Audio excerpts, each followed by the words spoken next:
Okay, see, in the previous class, we have seen what business is, what are the characteristic features of business, functions of business, features of business, functions of business. ఈ topics మనము గత క్లాసులో నేర్చుకున్నాం. ఓకేనా? Business అంటే ఏమని చెప్పాను? Normal in our daily life business means being busy, business. కానీ కామర్స్ కు సంబంధించినంత వరకు మాత్రం బిజినెస్ అంటే లాభార్జన ఉద్దేశంతో వస్తు సేవల యొక్క ఉత్పత్తి, అమ్మకాలు, కొనుగోలు చేస్తే దానిని బిజినెస్ అంటారని చెప్పాను. Okay, so business in simple terms is being busy, but in commerce purchasing of products or selling of products and similarly production of products or services with a profit motive, లాభార్జన ఉద్దేశంతో వస్తు సేవల యొక్క ఉత్పత్తి, అమ్మకాలు, కొనుగోలు చేపడితే దాన్ని బిజినెస్ అంటారని చెప్పాను. చూడండి, బిజినెస్ కంటే ముందు మనం మనం బ్యాచిలర్ ఆఫ్ కామర్స్ కదా బీకామ్ అంటే. సో కామర్స్ లో ఇవన్నీ భాగం అండి. చూడండి, వాట్ ఈస్ కామర్స్ అంటే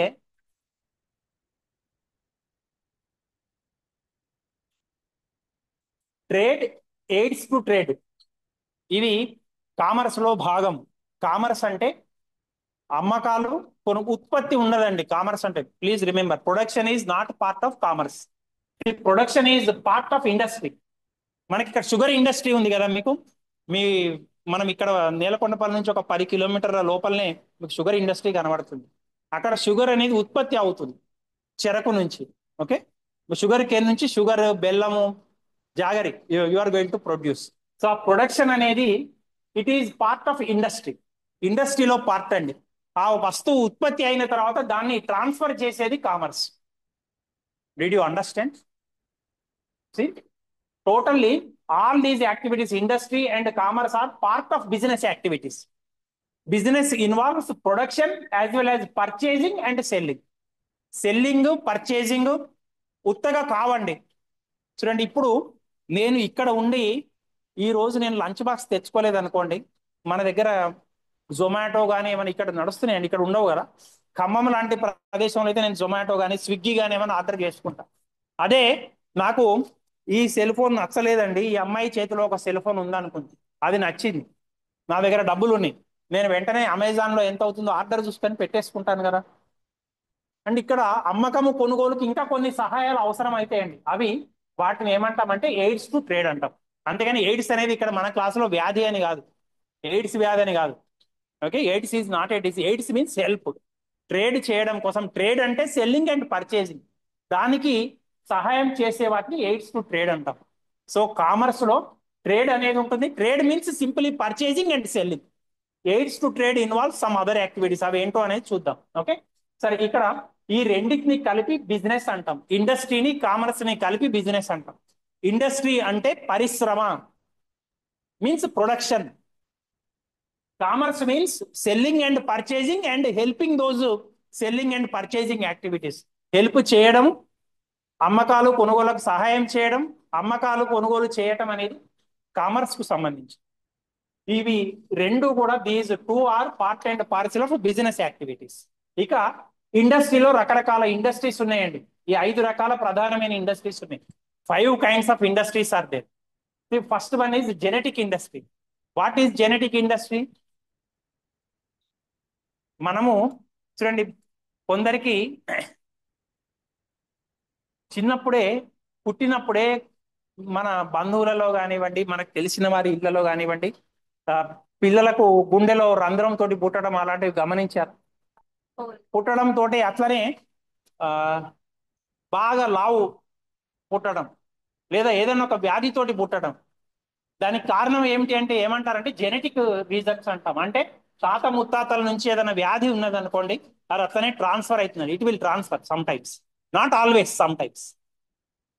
so genetic is related to jeans, jeans ద్వారా వస్తాయి.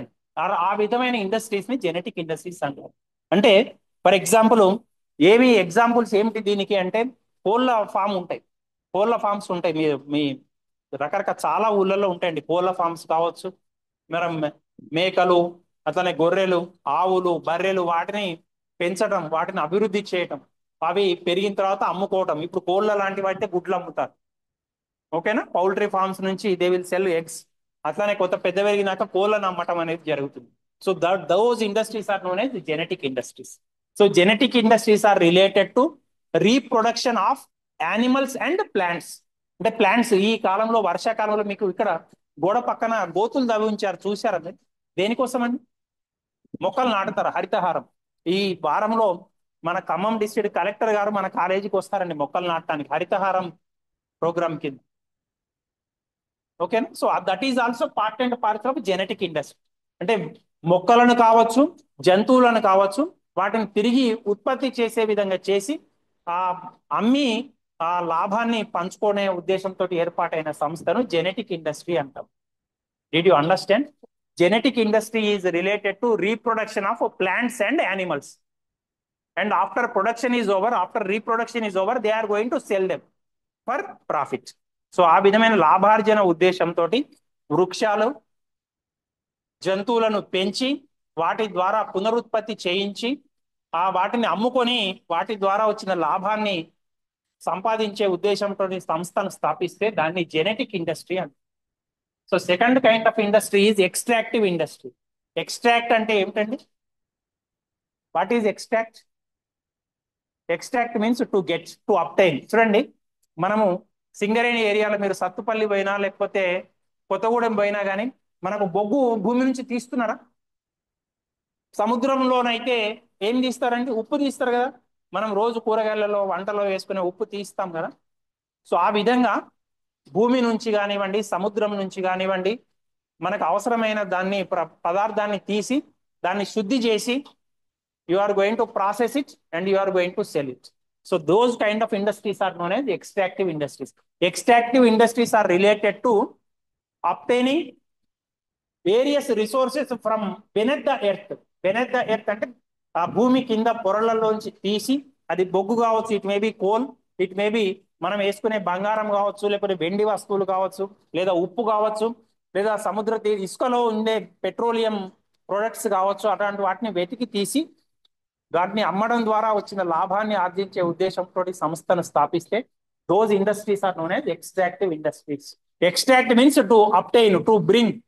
వాటిని కింద నుంచి నేల లోపలి పొరల నుంచి తీసి, నేల కావచ్చు, సముద్రం కావచ్చు, లేకపోతే నీళ్లు కావచ్చు, సముద్రపు నీటి అట్టడుగు పొరల నుంచి తీసి వెలికి తీసి ఆ ఖనిజ సంపద ఏదైతే ఉందో, మెటీరియల్స్ ఏవైతే ఉన్నాయో వాటిని మనం వాడుకోవడానికి ఉపయోగించుకునేటానికి సంబంధించిన పరిశ్రమని ఎక్స్ట్రాక్టివ్ ఇండస్ట్రీ అంటాం. ఉద్గ్రహణ పరిశ్రమ అంటాం తెలుగులో. ఓకేనా? జెనెటిక్ ఇండస్ట్రీ అంటే ప్రజనన పరిశ్రమ అంటాం తెలుగు. ప్రజనన పరిశ్రమ. ఎక్స్ట్రాక్ట్ మీన్స్ ఉద్గ్రహణ పరిశ్రమ. ఉద్గ్రహించడం అంటే గ్రహించడం, ఆల్రెడీ ఉన్నది అని గ్రహించడం. మ్యానుఫ్యాక్చరింగ్ ఇండస్ట్రీ అంటే వస్తు తయారీ పరిశ్రమ. మ్యానుఫ్యాక్చర్ మీన్స్ ఇది మనకు బొగ్గు లోపల పొరల్లోంచి యాజ్ ఇట్ ఈజ్ లభిస్తుందండి. ఇది సెల్ భూమి తవ్వితే వస్తుందా? దీనికి సంబంధించిన ప్లాస్టిక్ రావచ్చు భూమిలోంచి. దీనికి ఈ ప్లాస్టిక్ తయారు చేయడానికి కావాల్సిన రా మెటీరియల్ రావచ్చు భూమిలోంచి. ఓకేనా? అతని గ్లాస్ ఉంది సెల్ ఫోన్ మీద, ఈ గ్లాస్ రావచ్చండి. ఓకే, వాటిని మనం వెలికి తీసి తయారు చేస్తాం, కొంచెం మిక్స్ చేస్తాం, ప్రాసెస్ చేస్తాం. So those industries are known as manufacturing. అవి తయారు చేస్తారు with raw materials will be available in the nature. మనిషి, మీకు సైన్స్ లో ఒకటి ఉన్నదండి, మనిషి దేన్ని సృష్టించలేడు, దేన్ని నాశనం చేయలేడండి, కేవలం రూపాన్ని మాత్రమే మారుస్తారండి. ఈ గుడ్డ మనకు దారం రూపంలో ఉంటుంది, జంతువు మీదనో చెట్టు మీదనో ఉంటుంది. మనం ఏం చేస్తాం? దారం రూపం తెస్తాం. దారం రూపం తెచ్చినాక ఏం చేస్తాం? గుడ్డ రూపానికి తెస్తాం, క్లాత్ రూపానికి తెస్తాం. దానికి ఏం చేస్తాం? కలర్లు వేస్తాం. తర్వాత ఏం చేస్తాం? తాన్లుగా కట్ చేసి మార్కెట్లో షాపులలో పెట్టినాక ఎవరికి ఎంత తాను కావాలో, ఎంత పీస్ కావాలో తీసుకున్నాక టైలర్ దగ్గరికి పోయినాక కుట్టించుకొని మనం తయారు చేయించుకున్న దాన్ని వాడుకుంటాం. Is it correct or not? అంతేగాని మేజిక్ షాలలో చూపించినట్టుగా పైనుంచి ఆకాశం నుంచి ఇది వస్తుందండి డైరెక్ట్ రాదు కదా. సో నేచర్ లోనే ఉంటుంది ఎవ్రీథింగ్. మనిషి దేన్ని సృష్టించలేడు, రూపాన్ని మార్చగలడు. ఈ క్లాత్ పూత గతంలో ఉన్న దారం నుంచి ఈ క్లాత్ వచ్చి ఈ షర్ట్ పీస్ వచ్చింది, షర్ట్ పీస్ నుంచి నా ముట్టి మీద షర్ట్ అయింది. Is it correct or not? So అట్లా manufacture means to process various raw materials into finished products. ఒక రా మెటీరియల్ని తీసుకొని, ముడి పదార్థాలను తీసుకొని వాటిని చివరిలో తయారైన వస్తువులుగా తయారు చేసే పరిశ్రమను వస్తు తయారీ పరిశ్రమ అంటాం. Manufacturing industries are related to processing of raw materials to finished products. Raw materials ఉంటాయి, ముడి పదార్థాలు ఉంటాయి, వాటిని చివర మనం వాడుకోవడానికి వీలైన వస్తు రూపంలో తయారు తయారు చేసి అందివ్వటాన్ని మ్యానుఫ్యాక్చరింగ్ ఇండస్ట్రీ అని. Then constructive industry. మనకు what you mean by construction అంటే ఏంటంటే, ఈ ఖమ్మం నుంచి కోదాడ రోడ్ అయింది కదా, ఒక సంవత్సరం క్రితం అయిపోయింది కదా. దట్ ఈస్ నథింగ్ బట్ కన్స్ట్రక్షనే కదా. మనం ఇంటి చుట్టుపక్కల ఎన్నో ఇల్లు కడుతుంటారు, అవునా? That is construction. Construction to build something new. Okay, those industries which are related to building something new, it may be road, it may be uh, house, it may be shopping malls, or it may be any bridges. రకరకాల బ్రిడ్జిలు, మీకు అన్ని flyovers వచ్చినాయి కదండి ఊళ్ళలో. ఊళ్ళోంచి పోకుండా bypass చేస్తూ flyovers వచ్చాయి కదా. So those are known as constructive industries. So they are related to constructing, to building roads, to building new kinds of structures, new buildings, everything. Okay, those industries are known as constructive industries. Last kind of industries are known as service industries. Service means, as I already told you, service service cannot be seen, it cannot be touched, it can only be felt. Those kinds of helps that you are going to provide, you are going to offer to others, those are known as services.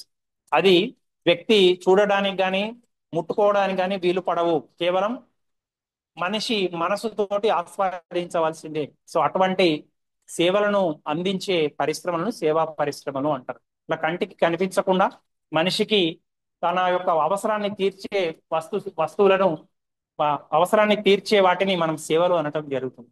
So అటువంటి సేవలను అందించే సంస్థలను సేవా పరిశ్రమ అంటాం. It maybe మనం doctors కావచ్చు, లేకపోతే చార్టర్డ్ అకౌంటెంట్స్ కావచ్చు, లాయర్స్ కావచ్చు, లేకపోతే టీచర్స్ కావచ్చు. టీచర్స్ అందించే సేవ. నేను మీకు ఈ క్లాస్కి వచ్చే ముందు, వచ్చిన తర్వాత మీలో కొంతన్నా మార్పు వచ్చింది అనుకోండి, ఒక్క పదమన్నా కొత్తగా నేర్చుకున్నారనుకోండి, that is change in you, that is service offered by me to you. అవును, అది మీ కంటికి కనిపించదండి. ఆ సబ్జెక్ట్ వచ్చిన విషయం మీ కంటికి కనిపించదు. అదే రేపు పొద్దున పరీక్ష అయితే మీరు పేపర్లో రాశారనుకోండి, అది నేను చూస్తాను. That becomes products. కానీ నేను అందించిన సేవ మీ కంటికి కనిపించదు, యూ కెన్ ఓన్లీ ఫీల్. ఈ క్లాసు ఒక 40 నిమిషాలు నేను తీసుకున్నా, ఒక గంట సేపు తీసుకున్నా కానీ మీరు దాంట్లో ఏమి నేర్చుకున్నారు అనేది మీ మనసుకు మాత్రమే తెలుస్తుంది. అంతేగాని ఆ నేర్చుకున్న దాని యొక్క ప్రొడక్ట్ అనేది మీ క్వశ్చన్ షీట్ చూసినాక, మీ ఆన్సర్ షీట్ నేను చూసినప్పుడు తెలుస్తుంది. Okay, so service industries are those industries which involve in rendering of services to various people. Okay, so these are the various kinds of industries: genetic industry, extractive industry, manufacturing industry, construction industry, and service industry. These are the 5 kinds of industries. Industries are related to production of goods and services. వస్తు సేవలను ఉత్పత్తి చేయడాన్ని పరిశ్రమ అంటాము, industry అంటాము. దాన్ని పంపిణీ చేసేది కామర్స్. కామర్స్ అంటే తెలుగులో వాణిజ్యము. Okay, now we will come to commerce. What is commerce? See, commerce is involved in trade and aids to trade. Trade means simply buying and selling, వర్తకము అంటాము. ట్రేడ్ అంటే తెలుగులో వర్తకము, కామర్స్ అంటే తెలుగులో వాణిజ్యము. ఓకే, సో ఈ ట్రేడ్ అనేది, బయింగ్ అండ్ సెల్లింగ్ అనేవి 2 రకాలండి. Trade is of 2 types: internal trade, foreign trade. Internal trade and international trade. Foreign means international. Okay, ఇప్పుడు నేను మీ క్లాస్ స్టార్టింగ్ లో చెప్పానండి, ఈ సెల్, ఈ అమ్మాయి చేతిలో ఉన్న సెల్ నచ్చింది అనుకోండి, నేను అమెజాన్ లో ఆర్డర్ చేస్తున్నాను. అది మన దేశంది కాదండి, అమెరికా నుంచో, లేకపోతే రష్యా నుంచో వచ్చింది, లేకపోతే జర్మనీ నుంచో వచ్చింది. అప్పుడు అది ఏం ట్రేడ్ అవుతుంది? ఇంటర్నేషనల్ ట్రేడ్ అవుతుంది. నేను ఈ దేశంలో ఉంటూ వేరే దేశం నుంచి వస్తువును కొంటున్నాను. So when buying and selling takes place between 2 countries, that trade is known as international trade or foreign trade. ఒక దేశంలోనే వస్తు సేవల యొక్క అమ్మకాలు కొనుగోలు జరిగితే that is internal trade. Internal trade involves purchasing and selling of goods and services with in 1 country, with in the same country. అక్కడ అమ్మకందారు కొనుగోలుదారు ఇద్దరు ఒకటే దేశానికి సంబంధించిన వాళ్ళు ఉంటారు. ఇప్పుడు నేను అర్జెంటుగా పోయి మెస్లోకి వెళ్ళి తినొచ్చాను అనుకోండి, నేను టిఫిన్ బాక్స్ తెచ్చుకోలేదు, లంచ్ బాక్స్ తెచ్చుకోలేదు, తినొచ్చాను అనుకోండి, అక్కడ అది ఏం ట్రేడ్ అవుతుంది? Internal trade. నేను అమ్మేవాడు షాప్ అతను మన దేశస్తుడే, కొనేవాడు నేను ఈ దేశస్తుని. So that becomes internal trade. When purchasing and selling belongs to the same country, when purchaser and seller belong to the same country, one country, those sales, those purchases are known as internal trades. దాన్ని అంతర్గత వర్తకము అంటాం, దేశీయ వర్తకము అంటాం, స్వదేశీ వర్తకము అంటాం. ఇది రెండు రకాలండి. Okay, wholesale trade, retail trade. మీకు అందరికీ హోల్సేల్ అనే పదము చాలా సార్లు విని ఉంటారు. ఇది ఈ బుక్ ఎంత అయింది అంటే, ఈ అమ్మాయి 20 రూపాయలని చెప్తుంది, ఈ అమ్మాయి 30 రూపాయలని చెప్తుంది. ఎందుకు తక్కువైంది అంటే, ఈ అమ్మాయి ఏంటంటే హోల్సేల్ లో తీసుకున్నా సార్. ఈ అమ్మాయి ఏమంటుందంటే, ఇక్కడ నేను ఇక్కడ దగ్గర ఉన్న షాప్ తీసుకున్నా సార్, అక్కడ ఎక్కువైంది అంటుంది. Okay, see wholesale involves purchasing and selling అనే లార్జ్ స్కేల్. చాలా పెద్ద ఎత్తున మనము తీసుకుంటే దాన్ని తెలుగులో ఏమంటామంటే టోకు వర్తకము అంటాం. పెద్ద ఎత్తున వస్తు సేవలు అమ్మితే, పెద్ద ఎత్తున వస్తు సేవలు కొంటే దాన్ని మనం హోల్సేల్ ట్రేడ్ అంటాం. Wholesale trade involves doing large scale selling and purchasing. భారీ ఎత్తున వస్తు సేవల యొక్క అమ్మకాలు, కొనుగోలు చేస్తే మనకు రకరకాల ఆదాలు లభిస్తాయండి. Different kinds of concessions, discounts will be there. ఈ నోట్స్ ఒక్కటే కొంటా అంటే వాడు 20 రూపాయలు చెప్తాడు, అదే 5 కొంటాం అన్నాం అనుకోండి 19 రూపాయలకు ఒకటి ఇస్తా అంటాడు. అదే కాలేజీకి సంబంధించిన స్టూడెంట్స్ అందరికీ 100 నోట్స్ నేను ఒక్కనే కొంటా సార్ అంటే 16 రూపాయలకు 15 రూపాయలకి ఇస్తాడు. Because we are purchasing on a large scale. When we purchase on a large scale, that involves wholesale trade, that implies wholesale trade. Okay, the opposite to this one is retail trade. Retail trade means only in a small quantities, ఒకటి రెండు మూడు నాలుగు, పెద్ద ఎత్తున కాకుండా దీన్ని చిల్లర వర్తకం అంటాం. చిల్లరగా కొంత కొంత మొత్తాన్ని తీసుకుంటే ఎటువంటి ఆదాలు లభించవు, ఎటువంటి డిస్కౌంట్లు లభించవు. దాన్ని మనం ఏమంటాం, ఎకానమీస్ ఉండవు. ఎకానమీస్ అంటాం ఇంగ్లీష్ లో, డిస్కౌంట్లు తగ్గింపులు ఉంటాయి. ఓకేనా? సో అలాంటివి ఏమీ ఉండకుండా ఉంటే దాన్ని చిల్లర వర్తకం అంటాం, retail trade. So internal trade is divided into 2 types, wholesale trade, retail trade. Then foreign trade, that international trade is divided into 3 types, import, export and entry port. అనద్దండి, ఎంట్రీ పోనే, T silent. Okay, export, import, entrepot trade అంటాం. చూడండి, import అంటే దిగుమతి, export అంటే ఎగుమతి, ఎంట్రీపో అంటే తెలుగులో మారు వర్తకము అంటాం. దిగుమతి అంటే ఏంటండి? What is import? నేను ఇప్పుడు చెప్పాను, ఇప్పుడు ఈ అమ్మాయి చేతిలో ఉన్న సెల్ నచ్చి నేను అమెజాన్ లో అమెరికా నుంచి ఆర్డర్ చేసుకుంటున్నాను అన్నాను. ఆ వస్తువుని నేను ఏం చేసుకుంటున్నట్టు అండి? ఇంపోర్ట్ చేసుకుంటున్నాను, దిగుమతి చేసుకుంటున్నాను. When we are purchasing from foreign country, that is import. When a purchaser purchases goods from a foreign country, that is import.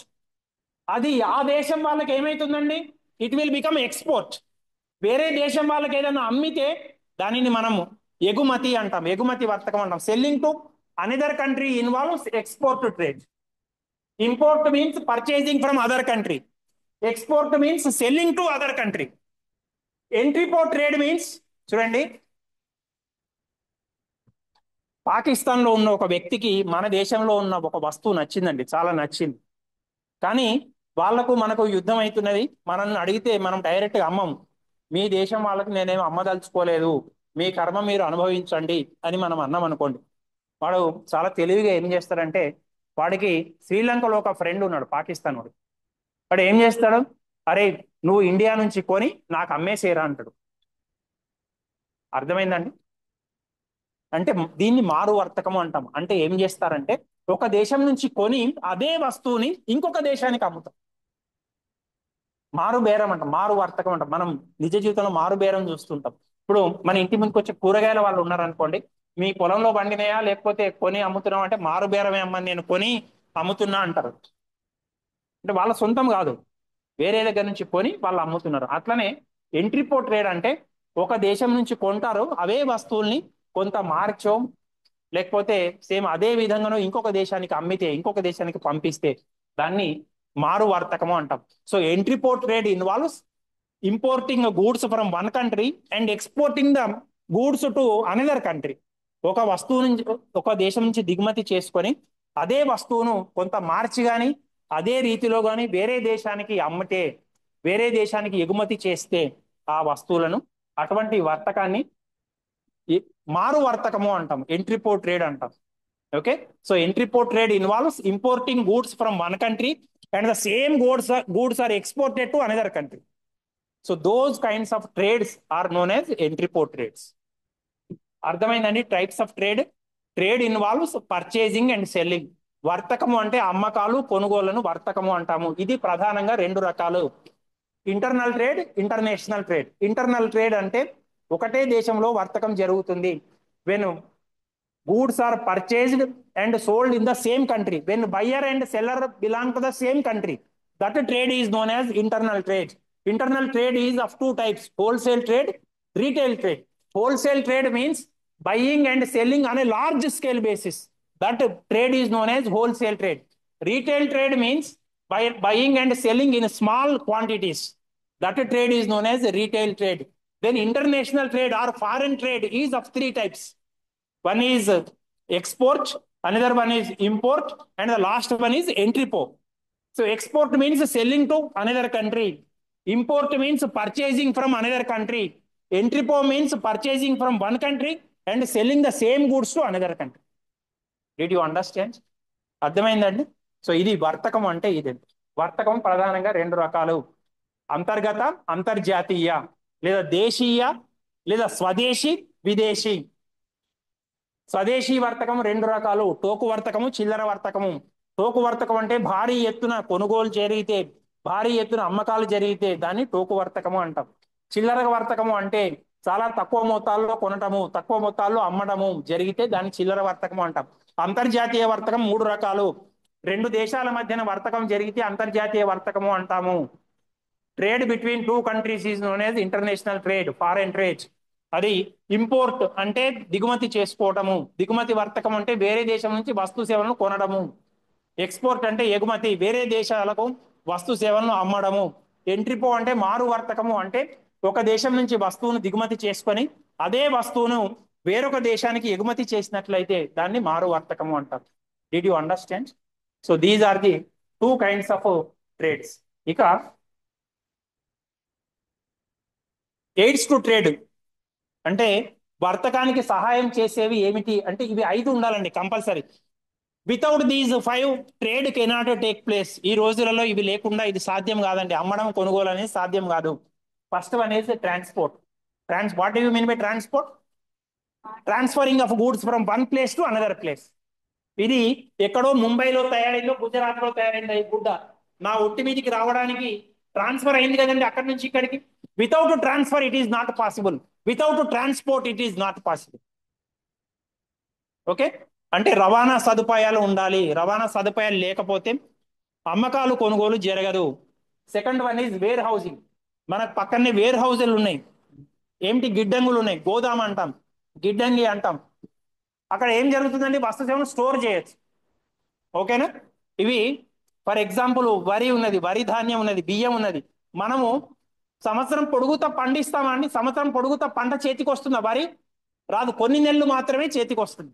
ఒక నెల, 2 నెలలు, మూడు పంటలు వేస్తే 3 నెలల కాలం మాత్రమే చేతిలో ఉంటుంది. కానీ సంవత్సరం పొడుగుతా కావాలి కదా. అది మనం ఏం చేస్తాం? దాన్ని వేర్ హౌస్, స్టోర్ హౌస్లలో మనం భద్రపరుస్తాం. ఎప్పుడు అవసరమైతే అప్పుడు మార్కెట్లోకి తీసుకొని పోతూ ఉంటారు. So warehouse is a place where goods are kept. మీకు ఖమ్మం అవతలనో లేకపోతే ఈ ఊరు చుట్టుపక్కల మీరు కోల్డ్ స్టోరేజ్ హౌసెస్ కూడా ఉన్నాయండి. అంటే కొన్ని పండ్లు కావచ్చు, కొన్ని రకాల మిర్చి లాంటివి కావచ్చు, కోల్డ్ స్టోరేజ్ వాటిల్లో పెడతారు. ఎక్కువ మన ఇంట్లో ఫ్రిడ్జ్ ఉంటుంది కదా, ఫ్రిడ్జ్ లో ఎందుకు పెట్టుకుంటామండి? వస్తువులు తొందరగా పాడు కాకుండానే కదా, తినే పదార్థాలు. సో అట్లనే కోల్డ్ స్టోరేజ్ హౌసెస్ లో for longer duration you can keep your goods and you can keep vegetables or eatables, food items. Okay, foodies కోసం కావాల్సిన ఫుడ్ ఐటమ్స్ సంవత్సరం పొడుగుతా మనం వాటిని అందించాలి అంటే అది సాధ్యం కాదు. వేర్ హౌస్లు కంపల్సరీ అవసరం. Then insurance. మీకు మొన్న ఒక అబ్బాయి చెప్పాడు కదా, ఇన్సూరెన్స్ చేసుకుంటే ఆ నష్ట భయాన్ని తగ్గించవచ్చు అని. So insurance is a protection against risk, is a cover against risk. ఇప్పుడు ఈ గిడ్డంగులకు కూడా మనకు ఇన్సూరెన్స్ చేయబడి ఉంటుందండి. ఎందుకంటే రాత్రికి రాత్రి అగ్ని ప్రమాదం సంభవించవచ్చు, రాత్రికి రాత్రి భూకంపం రావచ్చు, రాత్రికి రాత్రి పోయిన సంవత్సరం వచ్చినట్టు వరదలు వచ్చి మొత్తం మునగచ్చు. దాంట్లో ఉన్న ధాన్యం మునగచ్చు. There should be some insurance. So insurance is a protection against risk. It may be any kind of risk. Without risk coverage it is very difficult to carry on business. మనము ఒక 70-80 వేలు పెట్టి ఒక బండి కొంటేనే దానికి ఏమైనా అయితే ఎట్లా అని బాధతోటి మనం ఇన్సూరెన్స్ చేస్తాం, లేదా పోలీసులు పట్టుకుంటారనే భయంతో ఇన్సూరెన్స్ చేస్తాం. మరి కొన్ని కోట్ల రూపాయల విలువైన ధాన్యం ఉంటుంది, మరి దానికి ఏమైనా అయితే ఆ బిజినెస్ చేసే వాళ్ళు మొత్తం లాస్ అయిపోయి ఇంట్లో అమ్ముకొని మనం సినిమాల్లో చూపించినట్టుగా పేపర్లో ఆత్మహత్యలు చేసుకోవాలి. సో దాని నుంచి తప్పించుకోవడానికి they will make insurance. So insurance is also required. Then banking. నేను ఇప్పుడు అమెజాన్ నుంచి ఆర్డర్ పెట్టడానికి కారణం ఏమున్నదండి? బ్యాంక్ ఉంటే కదండి, నా బ్యాంక్ అకౌంట్ లో డబ్బులు ఉంటేనే కదండి. Okay, so banking is that kind of service in which people will deposit money, they can withdraw money, can transfer money as and when required. మనం బ్యాంకులలో డబ్బులు డిపాజిట్ చేస్తున్నాము, డబ్బులు ఎప్పుడు కావాలంటే అప్పుడు తీసుకుంటున్నాము, ఎప్పుడు కావాలంటే అప్పుడు ఎవరికైనా కావాలంటే వెంటనే బదిలీ చేస్తున్నాం. సో అటువంటి సేవ లేకపోతే వర్తకం జరగదండి, అమ్మకాలు కొనుగోలు జరగవు. సో ఇదివరకు కాలంలో వస్తు మార్పిడి పద్ధతి అమల్లో ఉండేది. వస్తు మార్పిడి పద్ధతి అంటే బార్టర్ సిస్టమ్ అంటాం. అది అమల్లో ఉన్నప్పుడు ఏంటండి, మనకు కావలసిన వస్తువు తీసుకోవాలి అంటే చాలా కష్టమయ్యేది. ఎందుకు?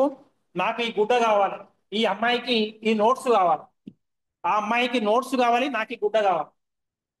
నాకు ఈ గుడ్డ ఇచ్చేవాడు వచ్చే వరకు నేను అట్లనే మార్కెట్ లో ఉంటా, ఆ అమ్మాయికి నోట్స్ దొరికేవాడు వచ్చే వరకు మార్కెట్ లోనే ఉంటుంది అట్లనే. ఇట్ ఈస్ నాట్, ఇద్దరి కోరికలు ఒకటే అయ్యే వరకు మనం ఆగాల్సిందే. అప్పటి వరకు ఎండ అయితే ఎండలోనే ఉండాలి, వర్షంలో ఉంటే వర్షంలో తడుచుకుంటే ఉండాలి. కానీ ఇప్పుడు మనం ఏం చేస్తున్నాం, మనకున్నది వెంటనే డబ్బు రూపంలో మార్చుకుంటున్నాం, మనకు కావాల్సింది వెంటనే డబ్బుల రూపంలో డబ్బులు ఇచ్చేసి వెంటనే తీసేసుకుంటాం. So banking is a must, banking services are must in order to carry out to trade. And last one is advertising. మనము టీవీలో లేదా యూట్యూబ్ ఛానల్లో ఒకటి చూడాలి అంటే మధ్యలో అడ్వర్టైజ్మెంట్స్ వస్తాయి కదండి చాలా. టీవీలో ఒక 2.5 గంటల సినిమా చూడాలి, 3 గంటల సినిమా చూడాలంటే మధ్యలో ప్రతి అరగంటకో 10 నిమిషాల బ్రేక్ అడ్వర్టైజ్మెంట్స్ వస్తాయి కదా. So what do mean by advertisement అంటే ఏంటండి? Very good, very good. Advertisements describe about the products and services. పలానా సినిమా ఉంది, ఇప్పుడు ఏం సినిమా? తమ్ముడా? ఈ గోడ మీద అతికేసిన పోస్టర్, ఆ తమ్ముడు సినిమా ఎక్కడ, ఏ టాకీస్ లో ఉన్నది, ఎన్ని షోలు ఉన్నాయి, ఏ టైం ఉన్నది, మనం దాని మీద గోడ మీద వేసి ఉంటాయి కదండి, ఇన్ని షోలు, ఫలానా టాకీస్ పేరు, timings. So it describes, that is one kind of advertisement.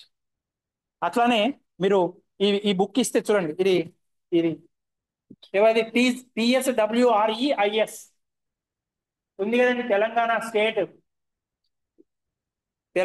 State welfare. W అంటే సోషల్ వెల్ఫేరా, Telangana social welfare residential educational institutional society, దాని అడ్వర్టైజ్మెంట్ అన్నట్టు. మా దగ్గర చేరండి, ఉచితంగా అన్ని పొందండి, మంచిగా చదువుకోండి అని. So this is one kind of advertisement. ఇది లేకుండా ఖాళీ పేపర్ కూడా ఇవ్వచ్చండి, కానీ వాళ్ళ గురించి ఎట్లా తెలుస్తుంది? ఇది ఉంటేనే కదా మీకు తెలిసేది. ఓహో, గవర్నమెంట్ ఇట్లా ఎస్టాబ్లిష్ చేసింది hostels, free education, free facilities ఉన్నాయి అని. చూడండి, అందుకనే అట్లనే ఇక్కడ దానికి సంబంధించిన అడ్రస్, దానికి సంబంధించిన వివరాలు అన్నీ ఉన్నాయి. So this is one kind of advertise. See advertisement తెలుగులో ఏమంటామండి? వ్యాపార ప్రకటనలు అంటాం. సో వ్యాపార ప్రకటనలు వస్తు సేవల గురించి తెలుపుతాయి. అంటే ఈ వస్తువు కానీ సేవ కానీ ఎక్కడ WH క్వశ్చన్స్ ఆన్సర్స్ ఇస్తాయి. WH క్వశ్చన్స్ అంటే వాట్, ఏం వస్తున్నాయి, ఏమి కొనొచ్చు, వై ఎందుకు కొనాలి, దాంతో పని ఏంటి, హౌ మచ్ ఎంత ధర, ధర ఎంత, వెన్ ఎప్పుడు ఆ సినిమా ఉంది, ఏ డేట్ నుంచి ఉన్నది అనేది వస్తుంది దాంట్లో. అవునా కదా? 18వ తారీఖా, 15వ తారీఖా, 10వ తారీఖా, everything will be available. So without advertisement it is not possible to sell nowadays. గతంలో సాధ్యమైందేమో కానీ ఇప్పుడు వ్యాపార ప్రకటనలలో కొన్ని కోట్ల రూపాయలు చేతులు మారుతున్నాయి. గుర్తుపెట్టుకోండి, ఇప్పుడు సినిమా హీరోనో సినిమా హీరోయినో ఉన్నారనుకోండి, వాళ్ళు సినిమా మొత్తం నటించడానికి 30-40 లక్షలు తీసుకుంటే 30-40 లక్షలు వాళ్ళు ఎన్నో రోజులు పనిచేయాలి. అది అడ్వర్టైజ్మెంట్ కు కొన్ని సెకండ్ల పాటే కనిపిస్తారు మనకు. సినిమాలో కొన్ని 3 గంటలు 2 గంటలు కనిపిస్తారు, కానీ అడ్వర్టైజ్మెంట్లలో 10 సెకండ్లు 20 సెకండ్లు నటించినందుకు వాళ్ళు కొన్ని కోట్లు ఇస్తారు. మొన్న ఆ, ఒక 2 ఏళ్ల క్రితం కీర్తి సురేష్ వచ్చి ఇక్కడ బిజినెస్ షాప్ ఓపెన్ చేసింది కదండి, ఏంటది? జీవి మాల ఓపెన్ చేసింది. జీవి మాలే కదా ఇల్లందు రోడ్లో, ఇల్లందు రోడ్ కదా వైరా రోడ్లో ఓపెన్ చేసిన షాప్ జీవి మాల్. చూడండి, ఆమె ఉన్నది 1 గంట కావచ్చు, 2 గంటలు కావచ్చు, ఒకటే రోజు ఆమె ఇక్కడ ఖమ్మం వచ్చింది. కానీ ఆమెకి ఇచ్చే పారితోషికం రెమ్యునరేషన్ సినిమాలో నువ్వు 2 నెలలు 3 నెలలు కష్టపడిన దానికంటే ఈ ఒక రోజు చేసింది ఎక్కువ డబ్బులు తీసుకొని వెళ్ళిపోతుంది. సో అడ్వర్టైజ్మెంట్ అంత ఇంపార్టెంట్ వస్తువు అయింది ఈ రోజులలో, ఎంత ఇంపార్టెన్స్ ను సంపాదించుకునేది. ఎందుకంటే అడ్వర్టైజ్మెంట్ లేకపోతే ఎవరు కొనే పరిస్థితి లేదు, ఎంత మంచిదైనా సరే. ఓకేనా? సో ఈ ఐదిటిని ఎయిడ్స్ టు ట్రేడ్ అంటామండి. These 5 are known as aids to trade. One is transportation, warehousing, insurance, banking and advertising. So without them it is not possible to sell and purchase goods and services. ఆ 5 లేకపోతే మనం వస్తు సేవలను కొనడము, అమ్మడం అనేది సాధ్యం కాదు. ఓకే, సో కామర్స్ లో ఇది భాగం అండి. చూడండి, trade and aids to trade. Trade implies simply buying and selling. అందులోనే రకాలు చెప్పాను మీకు. ట్రేడ్ లోనే ఇంటర్నేషనల్ ట్రేడ్, ఇంటర్నల్ ట్రేడ్ అనే ఎయిడ్స్ టు ట్రేడ్ లో ఇవన్నీ. కామర్స్ ఎందులో భాగం అని చెప్పాను? Commerce is part of what? Business లో భాగం. బిజినెస్ లో 2 భాగము, ఇండస్ట్రీ, కామర్స్. అది ముందు మ్యాప్ ఇచ్చాను కదా మీకు. చూడండి, బిజినెస్ లో industry, commerce. Industry means only production. Production ఎన్ని టైప్స్ ఉన్నాయని చెప్పాను? 5 టైప్స్ చెప్పాను కదా మీకు. 5 కైండ్స్ ఆఫ్ ఇండస్ట్రీస్. కామర్స్ లో ట్రేడ్, ఎయిడ్స్ టు ట్రేడ్, అది భాగం. సో ఈ మ్యాప్ అర్థమైందండి? సో మన కామర్స్ అనేది దేంట్లో భాగము? బిజినెస్ లో భాగం. Okay, so commerce is combination of trade and aids to trade, రెండింటిని కలిపి కామర్స్ అంటాం. ఓకే, ఇక చూడండి, responsibility of business, social responsibility. దీన్నే కార్పొరేట్ సోషల్ రెస్పాన్సిబిలిటీ అంటామండి. ఇప్పుడు మీరు కాలేజీకి వస్తున్నారు, మీకు బాధ్యత ఉందండి? ఏం బాధ్యత ఉంది? What is the responsibility that you have? చెప్పింది వినే బాధ్యత ఉన్నది. Very good. You have to listen to what lecturers say, what teachers say. Yes, second one. ఇంకేం బాధ్యతలు ఉన్నాయి? చదువుకోవాలి. Very good. విన్నవి వదిలేస్తే సరిపోదు, మళ్ళీ ఏం చేయాలి? You have to read. ఇంటికి పోయినాక చదువుకోవాలి. దెన్ రాసుకోవాలి. Very good, you have to right. Very good. Next, discipline ఉండాలి, క్రమశిక్షణ. మనకు లేనిదే అది చాలా కష్టమైన విషయం. ఓకేనా? So discipline, you have to maintain discipline. Next, ఇంకా ఇంకేం బాధ్యతలు ఉన్నాయండి మీకు? వెరీ గుడ్, రెగ్యులర్ గా రావాలి. వెరీ గుడ్, అది రెస్పాన్సిబిలిటీ. మీకు రెగ్యులర్ గా రావాల్సిన రెస్పాన్సిబిలిటీ ఉంది కదా. ఈ రోజు వచ్చి మళ్ళీ ఒక వారం తర్వాత వస్తే ఏమైనా అర్థమవుతుందా? వాళ్ళు బిత్తరోళ్ళు లెక్క ఇట్లా మొహాలు పెడతారు, ఏం చెప్తున్నారని. సరే, నా సబ్జెక్ట్ అంటే పోనీ ఏ క్లాస్ ఆ క్లాస్ సపరేట్. అకౌంట్స్ సార్ చెప్తున్నారు, దానికి ఒకదానికి ఒక లింక్ ఉంటుంది. మీకు ఆ లింక్ అర్థం కాక, రోజు వస్తేనే, రెగ్యులర్ గా వస్తేనే లింక్ అర్థమవుతుంది. Otherwise you cannot understand. Next, ఇంకేం బాధ్యతలు ఉన్నాయండి? ఇంకేం బాధ్యతలు ఉన్నాయి? ఇంకా బాధ్యతలు ఏం లేవా? ఇంకేముంది? వెరీ గుడ్, ఫర్నిచర్ ను ఆగం చేయొద్దు. కాలేజీలో ఫర్నిచర్ అనేది విలువైంది. పోతూ పోతూ తన్నుకుంటూ పోవడం, గుద్దుకుంటూ పోవడం, దీని మీద అన్ని రాస్తారు, పిచ్చి పిచ్చి గీతలు గీస్తారు టైం పాస్. ఓకేనా? అట్లనే క్లాస్ నుంచి పోయేటప్పుడు లైట్లు ఫ్యాన్లు బంద్ చేయాలి. మనం ఏం చేస్తాం? లైట్లు ఫ్యాన్లు వేసే పోతాం, వేసే ఉంటే అవి ఎప్పుడు వేస్తారో, ఎవరు వేస్తారో, లాస్ట్ పోయేది ఎవరైతే వాళ్ళు చూసుకోవాలి. ఏమైనా లైట్స్ ఫ్యాన్స్ వేసి ఉన్నాయా లేదు. So that is, as a student we have response. ఓకేనా? మీరు అట్లనే హాస్టల్లో ఉన్న వాళ్ళు ఎంతమంది ఉన్నారు? మన పక్కన హాస్టల్లో ఉన్న వాళ్ళు ఎంతమంది చేయొద్దండి ఒకసారి. 2 అబ్బాయిలు, 3 అబ్బాయిలు, 1 అమ్మాయి. Very good. 4 అబ్బాయిలు. Very good. ప్లీజ్. హాస్టల్లో ఉన్న వాటికి మీకు ఇంకా అదనపు బాధ్యత ఉంటుంది. ఏంటి? అక్కడ భోజనం వేస్ట్ చేయొద్దు. అన్నం పరబ్రహ్మ స్వరూపం. అన్నం ఎంతో కష్టపడితే తప్ప మన నోట్లోకి రాదు. అవునా? రైతు ఎంత కష్టపడితే ఒక గింజ వస్తుంది చెప్పండి? మీలో అందరు రైతు కుటుంబాల నుంచి వచ్చిన వాళ్ళే దాదాపుగా. ఎంత కష్టపడితే మనకు ఒక బియ్యం ముద్ద నోట్లోకి పోతుంది చెప్పండి? దాన్ని మనం వేస్ట్, వృధా చేయకూడదు. ఓకేనా? అట్లనే ఇంకా ఎన్నో బాధ్యతలు ఉంటాయి హాస్టల్లో ఉన్నప్పుడు. అక్కడ ఉన్న నీళ్లను దుర్వినియోగం చేయకూడదు. మన కాలేజీలో కూడా నీళ్లు ఉన్నాయి, వాటిని దుర్వినియోగం చేయకూడదు. నీరు లేకపోతే మొన్ననే ఏమంటేనే ఫోన్ చేశాడు నాకు, సార్ నీళ్ళు లేవు సార్ అని. నీరు ఉన్నప్పుడు వాటి విలువ తెలియదండి, కానీ వాటిని వృధా చేసామన్న తర్వాత వాటి విలువ తెలుస్తుంది. అవునా కదా? చెప్పండి. ఉన్నప్పుడు we do not use, we do not give importance, we take it for granted. అది ఉన్నది కదా అని చెప్పి వదిలేస్తాం. అదే ఒకరోజు బంద్ అయితే దాని యొక్క విలువ తెలుస్తుంది. ఓకేనా? సో ఇవండి ఏమేమి what are the responsibilities employees or workers. Workers పట్ల ఏం బాధ్యత ఉంటుందండి షాప్ కి, బిజినెస్ ఓనర్స్ కి చెప్పండి. వాళ్ళకి టైంకు జీతం ఇవ్వాలా, అవునా కాదా? జీతం టైంకి ఇవ్వాలి. అట్లనే మీకు మొన్న ఒక ఇన్సిడెంట్ చెప్పాను, చెయ్యి ఇరిగింది అనుకోండి పని చేస్తూ, పాపం ఆ చెయ్యి అతను ఏదో ఇంట్లో ఎంజాయ్ చేస్తూ ఇరగలేదు కదా, షాపులో నీ దగ్గర పని చేస్తూ ఇరిగింది. అప్పుడు నువ్వు ఏం చేయాలి? అతనికి పాపం ఎన్ని రోజులు కోలుకోవడానికి వైద్య ఖర్చులు నువ్వు భరించాలి. అతను ఎన్ని నెలలు ఇంట్లో రెస్ట్ తీసుకుంటే అన్ని నెలలు నువ్వు ఏం చేయాలి? అతని జీవం ఇవ్వాలి. Because of you only he lost his hand. కాబట్టి అతను ఎన్ని రోజులు పనికి రాలేకపోతే అన్ని రోజులు అతనికి వేతనంతో కూడిన సెలవు ఇవ్వాలి. ఓకేనా? So business organisations have to take care of their employees. They have to pay salaries regularly. They have to take care of their health. They have to take care of their children. వాళ్ళ పిల్లల యొక్క బాగోగుల కోసం ఏమన్నా చదువుకో లేకపోతే పెళ్లికో డబ్బు కావాలంటే అప్పుగా ఇచ్చి మళ్ళీ తీసుకోవచ్చు. మళ్ళీ వాయిదాలు మనం వాయిదాల పద్ధతిలో వసూలు చేసుకోవచ్చు. సో అలాంటివి రకరకాల ఉంటాయండి. అయితే అన్ని చూద్దాం. Okay, already we crossed 1. Okay, in the next class we will see some more responsibilities of business. Did you understand? ఈ రోజు క్లాస్ లో మనం ఏం నేర్చుకున్నామండి?